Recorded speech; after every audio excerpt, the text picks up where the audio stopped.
नमस्कार दोस्तों, आप सभी का स्वागत है आपका अपने YouTube चैनल मैथ सर्कल में। दोस्तों, आज का जो हमारा टॉपिक रहेगा वो है गुणनखंड से। आज हम इस वीडियो में सीखेंगे कि गुणनखंड कैसे किए जाते हैं। ठीक है, जब इस प्रकार के आपको सवाल दिए जाते हैं गुणनखंड करने के लिए, तो इन सवालों के गुणनखंड कैसे करते हैं। देखिए, ये भाग गुणनखंड का 2 है। इसका पहला भाग हमने बना दिया है। उस वीडियो का लिंक मैंने इस वीडियो के डिस्क्रिप्शन बॉक्स में दे दिया है। वहां पर क्लिक करके आप सीधा पहले वो सीख सकते हैं। ठीक है, ये गुणनखंड के प्रकार दूसरा है। ठीक है, तो यहाँ पर देखिए इस वीडियो में जिन गुणनखंडों की बात करेंगे वो देखिए किस प्रकार के होने वाले हैं। देखिए x square minus 4, 4y square minus 9, x square minus 3x, T square minus 15, या फिर इस प्रकार का, या फिर इस प्रकार के। तो ऐसे सवालों के गुणनखंड कैसे करते हैं, तो चलिए सीखते हैं। तो देखिए हमारा पहला सवाल लेके चलते हैं, एक्स स्क्वायर माइनस 4। तो यहाँ पर ध्यान दीजिए, एक्स स्क्वायर माइनस 4। अब यहाँ पर देखिए इसकी घात कितनी है, 2 है। यहाँ पर एक्स स्क्वायर के ऊपर घात आप देख सकते हैं कितनी लगी हुई है, 2 लगी हुई है। तो ये क्या है, एक द्विघात बहुपद है या एक द्विघात व्यंजक है। ठीक है, तो हम गुणनखंड कर रहे हैं द्विघात व्यंजक के। ठीक है, तो अब इसके गुणनखंड कैसे किए जाते हैं। देखिए सबसे पहले मैं आपको आपकी जानकारी के लिए बता देता हूं कि ए एक्स स्क्वायर एक द्विघात जो व्यंजक होता है वो इस प्रकार का होता है, A X square plus B X plus C. जब आपको ये पूरा रूप दिया जाता है, यानी कि तीनों पद दिए जाते हैं एक्स स्क्वायर का और इसकी घात 1 का और ये अचर पद, तब गुणनखंड कैसे करते हैं मैंने इसके भाग पहले में बता दिए। अब यहाँ पर ध्यान दीजिए, ये किस प्रकार, ये जो गुणनखंड है किस प्रकार का है। तो देखिए यहाँ पर जो ये x वाला पद है इसको गायब कर दिया गया है, यानी कि यहाँ पर सिर्फ क्या है, एक्स स्क्वायर प्लस सी है। ठीक है, देखिए यहाँ पर आप देख सकते हैं एक्स स्क्वायर का पद है और एक अचर है, तो यहाँ पर भी अचर लगा हुआ है। ठीक है, तो जब आपको इस प्रकार के द्विघात बहुपद या द्विघात व्यंजक दिए जाते हैं तब आप गुणनखंड कैसे करेंगे। तो उस स्थिति में आप हमेशा याद रखिएगा, आपको एक सौर समीकरण याद रखनी है। वो सौर समीकरण क्या है कि ए स्क्वायर माइनस बी स्क्वायर, अगर इस तरीके से कोई भी, अगर आप मान लीजिए कोई बीजीय व्यंजक आता है तो इसके गुणनखंड कैसे होते हैं, वो हो जाएंगे आपके ए प्लस बी गुणा ए माइनस बी। ठीक है, आपको ये बात हमेशा याद रखनी है। कब, जब इसके ऊपर घात 2 हो और इसके ऊपर भी घात कितनी होनी चाहिए, 2। या फिर आप कह सकते हैं ऐसा बीजीय व्यंजक दिए रहने पर हमेशा आपके दिमाग में ये सौर समीकरण आनी चाहिए गुणनखंड के लिए। अब इस सवाल में भी हम यही लागू करेंगे। तो यहां पर ध्यान दीजिए, इसको ये जो है ये सौर समीकरण इस सवाल में लागू करने के लिए ये सवाल जो है, ये सवाल है इस सौर समीकरण जैसा दिखना भी जरूरी है। ठीक है, यहां पर देख सकते हैं a का स्क्वायर है, तो यहां पर आप देख सकते हैं x का स्क्वायर, तो यहां पर लिखेंगे x का स्क्वायर। माइनस है, यहां पर भी माइनस है तो यहां पर भी माइनस लगा दिया। अब यहां पर देखिए b का स्क्वायर है, जबकि ये क्या है, 4 है, तो 4 को मैं किसका स्क्वायर लिख सकता हूं, 2 का। तो यहां पर आप ऐसा लिख सकते हैं बी स्क्वायर यानी 2 का स्क्वायर। ठीक है, अब जैसे ए स्क्वायर माइनस बी स्क्वायर के गुणनखंड ए प्लस बी गुणा ए माइनस बी हुए, इसी प्रकार आप एक्स स्क्वायर माइनस 2 का होल स्क्वायर के भी कर सकते हैं। कैसे, ध्यान दीजिए, यहाँ पर ए की जगह क्या आया, एक्स आया, तो आपके लिए बेसिक बता रहा हूं मैं, ए के लिए एक्स है, यानी कि ए की जगह आपको एक्स रखना है और बी की जगह क्या रखना है आपको, 2। यहाँ पर देखिए इससे तुलना करिए सर समीकरण से, तो बी की जगह कितना आया, 2, तो बी की जगह आप 2 रखेंगे। यहाँ पर ध्यान देंगे एक्स स्क्वायर माइनस 2 का होल स्क्वायर, तो यहाँ पर ए प्लस बी, यानी कि ए की जगह एक्स रखना है प्लस बी की जगह क्या है, 2, तो यहाँ पर रखेंगे 2। ठीक है, फिर गुणा में ए माइनस बी यानी कि ए की जगह क्या रखेंगे, एक्स, और माइनस रखना बी की जगह 2। तो आप कह सकते हैं एक्स स्क्वायर माइनस 4 के जो गुणनखंड हुए वो कितने हुए, एक्स प्लस 2 गुणा एक्स माइनस 2, और यही आपका क्या हो जाएगा, आंसर आ जाएगा। तो उम्मीद है किस प्रकार ऐसे सवालों को इस सर समीकरण की मदद से आपको गुणनखंड करने हैं आपको समझ में आया होगा। चलिए हमारा दूसरा सवाल ध्यान दीजिए, दूसरा सवाल क्या है, 4y स्क्वायर माइनस 9 है। ठीक है, ये एक दूसरा सवाल आ गया। अब इसके भी आपको क्या करना है, गुणनखंड करना है। तो देखिए इसकी गुणनखंड कैसे करेंगे, यहां पर आप देख सकते हैं घात 2 है और इसके साथ एक अचर पद है, मतलब कि ये रूप अभी भी ए एक्स स्क्वायर प्लस सी वाला ही है, ये ऐसा ही रूप है, ऐसी द्विघात है। ठीक है नहीं, ऐसा ही रूप है। तो यहां पर भी आपको सीधा सा सर समीकरण लगानी है। मैं बार बार सर समीकरण लिखूंगा ताकि आपको ये सर समीकरण याद हो जाए।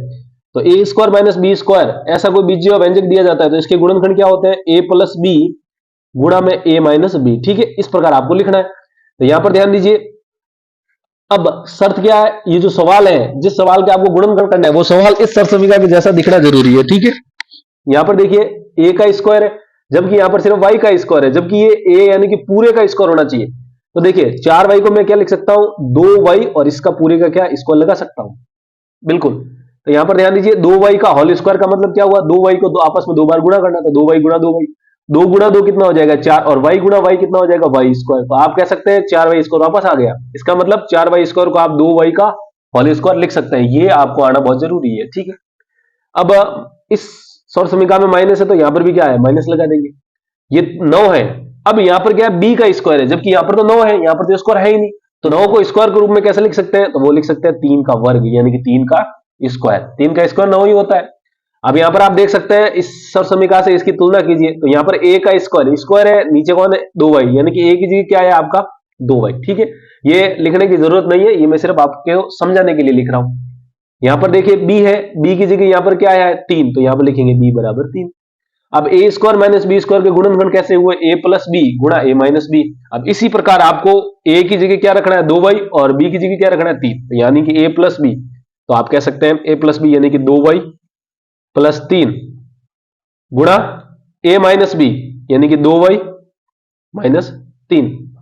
अब इस प्रकार आप 4y स्क्वायर माइनस 9 के गुणनखंड कर सकते हैं। उम्मीद है आपको समझ में आया होगा। बस आपको एक ही यहां पर सबसे महत्वपूर्ण बात क्या है, जो आपको सवाल दिया गया है जिसके गुणनखंड करने हैं वो इसके रूप में होना चाहिए, और दूसरा ये जो ए स्क्वायर माइनस बी स्क्वायर है इसी की तरह दिखना चाहिए, तभी हम ये ए प्लस बी गुणा ए माइनस बी कर पाएंगे। ठीक है, तो आई होप आपको समझ में आया होगा। चलिए अगला सवाल करते हैं। ध्यान लीजिए, देखिए सवाल क्या है, एक्स स्क्वायर माइनस 3x है। ठीक है, अब देखिए ये प्रकार बदल चुका है। अब ये प्रकार वो पहले वाले जो 2 सवाल का है उसी के जैसा नहीं है। तो यहाँ कैसा सवाल है, देखिए मैंने आपको बताया किसी भी द्विघात व्यंजक का या द्विघात बहुपद का जो व्यापक रूप होता है वो क्या होता है, X square plus B X plus C. अब इतनी देर से हमें पहले भाग में मैंने आपको बताया कि ये पूरा ऐसा अगर रूप दिया जाता है तो गुणनखंड कैसे करते हैं, आपको मैंने बताया, सिखाया वहां पर। अभी मैंने थोड़ी देर पहले आपको 2 सवाल कराए, किसके ऊपर, जहां पर ये x वाला पद नहीं दिया है, यानी कि सिर्फ ए एक्स स्क्वायर प्लस सी वाला पद दिया हुआ है। ठीक है, ये भी मैंने सिखा दिया आपको। अब ये जो सवाल है, ये सवाल यहां पर ध्यान दीजिए, इसमें अचर पद नहीं है। अचर पद नहीं होने का मतलब यहां पर सी वाली जो टर्म है, यानी कि सी वाला जो पद है यहां पर नहीं है। इसका मतलब यहां पर सिर्फ क्या है, A X square plus B X वाला रूप है। यहां पर आप देख सकते हैं एक्स स्क्वायर है और ये एक्स है, सिर्फ अचर पद नहीं है। ऐसे सवालों के गुणनखंड आपको कैसे करना है, तो ध्यान दीजिए, जब भी आपको इस प्रकार के गुणनखंड दिए जाते हैं तो सीधा सा है, एक ही तरीका है, सीधा आप कॉमन ले लीजिए, यानी कि उभयनिष्ठ लेना है आपको। उभयनिष्ठ कैसे लेते हैं, ध्यान दीजिए, एक्स स्क्वायर को क्या लिख सकते हैं, एक्स गुणा एक्स माइनस 3, तो 3x को कैसे लिखा जा सकता है, 3 गुणा एक्स। ठीक है, अब इसको और इस दोनों को ध्यान से देखिए, इन दोनों में आपको एक जैसा क्या दिख रहा है, यानी कि कॉमन, यानी कि उभयनिष्ठ क्या है, तो आप देख सकते हैं दोनों में x है, तो यहां से x बाहर ले लेंगे। जब x यहां से कॉमन लिया तो यहां पर 2x थी गुणा में, तो 1x बचेगा, ये माइनस का माइनस। जब x कॉमन आ गया तो पीछे क्या बचा 3, तो यहां पर लिखेंगे 3। ठीक है, तो आप कह सकते हैं x इंटू, ये गुणा में है, x माइनस 3, तो आप कह सकते हैं एक्स स्क्वायर माइनस 3x के गुणनखंड क्या है, x गुणा x माइनस 3, और यही क्या हो जाएगा आंसर। बिल्कुल सिंपल है, बहुत ही आसान है। ठीक है, बस आपको यहां पर ध्यान रखना है कि वो रूप कैसा है। ठीक है, ऐसा रूप है तब मैंने आपको बता दिया, ऐसा रूप है अभी मैंने 2 सवाल करवाए, अब ऐसा रूप है ये लीजिए, ऐसा करना है कॉमन लेके। ठीक है, चलिए एक और सवाल करते हैं। अब थोड़े से इनका लेवल थोड़ा बढ़ाते हैं सवालों का। ध्यान दीजिए अगला सवाल क्या है, हमारा सवाल संख्या 4। ध्यान दीजिए अगला सवाल क्या है, टी स्क्वायर माइनस 15 है। ठीक है, यहां पर आप देख सकते हैं घात 2 वाला पद है, यहां पर घात 1 वाला पद नहीं है, ये और सिर्फ अचर पद है, तो यहां पर आप कह सकते हैं एक्स स्क्वायर प्लस सी वाला रूप आया हुआ है। ठीक है, अब ये कैसे करते थे, सीधा सीधा सरसमीका लगाते हैं। सरसमीका क्या होती है कि ए स्क्वायर माइनस बी स्क्वायर, ऐसा अगर आपको कोई व्यंजक दिया जाता है तो इसके डायरेक्ट गुणनखंड क्या होते हैं, ए प्लस बी गुणा ए माइनस बी।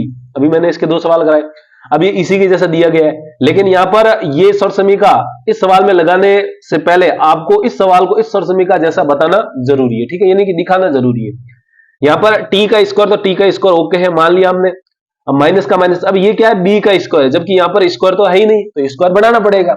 अब 15 किसका वर्ग होता है, अब 15 किसी भी संख्या का पूर्ण वर्ग तो होता नहीं है, तो हम क्या करेंगे 15 को अंडर रूट के अंदर लिख देंगे। ठीक है, ये सवाल बहुत इंपॉर्टेंट है, बहुत ही महत्वपूर्ण है कक्षा 10वीं के दृष्टिकोण से, ये सवाल बहुत बार परीक्षा में आया हुआ है। तो अंडर रूट 15 का स्क्वायर हम लगा सकते हैं, कैसे, किसी के ऊपर घात 2 यानी कि स्क्वायर लगाना, मतलब उसी को 2 बार गुणा करना, यानी कि अंडर रूट 15 गुणा अंडर रूट 15। अब अंडर रूट 15 गुणा अंडर रूट 15 कितना हो जाएगा 225।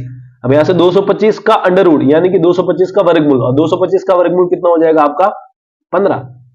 ठीक है, तो यहां पर आप वापस 15 प्राप्त कर लिए, ये लीजिए 15, तो इसका मतलब अंडर रूट 15 का स्क्वायर अभी भी क्या है 15 ही है। तो अभी हमने सवाल बदला नहीं है, सवाल वही है, बस उसका रूप बदल दिया। तो यहां पर आप देख सकते हैं ए की जगह क्या आया है, टी आया है, और बी स्क्वायर यानी कि बी स्क्वायर की जगह क्या है आपका अंडर रूट 15 है। ठीक है, ये इनका लिखने की आपको जरूरत नहीं है, ये सिर्फ मैं आपको समझाने के लिए लिख रहा हूं। ठीक है, अब यहां पर ध्यान दे सकते हैं आप, ए प्लस बी गुणा ए माइनस बी, तो यहां से ये ए की जगह क्या हो जाएगा टी प्लस बी की जगह अंडर रूट 15, ए प्लस बी गुणा ए माइनस बी यानी कि टी माइनस अंडर रूट 15। ठीक है, और यही आपका क्या हो जाएगा आंसर। तो उम्मीद है आपको समझ में आया होगा किस प्रकार इनके गुणनखंड किए जाते हैं। ये जो वेराइटी है, ये जो प्रकार है, ये दूसरा प्रकार था। तो उम्मीद है आपको समझ में आएगा। समझ में आए तो वीडियो को लाइक कीजिए, और अभी तक चैनल को सब्सक्राइब नहीं किया तो वीडियो के नीचे वाला जो लाल बटन है उसको दबा दीजिए। ठीक है, तो अब मैंने आपको कितने सवाल कराए, पहला, दूसरा, तीसरा, चौथा, ठीक है। तो ये दोनों सवाल आपके लिए होमवर्क में रहेगा। इसका मैं हिंट दे देता हूं, देखिए ये जो क्यू स्क्वायर बटा 100 इसको आप ऐसा लिख सकते हैं, क्यू बटा 10 का होल स्क्वायर, ठीक है। इनके लिए आपको घातांक नियम आना बहुत ही जरूरी है, ठीक है। घातांक नियम भी मैंने सिखा रखे हैं, उनका उस वीडियो का जो लिंक है इस वीडियो के डिस्क्रिप्शन बॉक्स में दे दिया, वहां पर जाकर क्लिक करके आप सब कुछ सीख सकते हैं, ठीक है। तो आई होप आज का ये वीडियो आपको अच्छा लगा होगा। तो अच्छा लगा तो एक बार फिर कह रहा हूं, लाइक कर दीजिए और चैनल को सब्सक्राइब कर दीजिए। तो आज के लिए इतने रखते हैं, जल्दी मिलते हैं हम ऐसे ही एक और वीडियो के साथ। तब तक के लिए जय हिंद।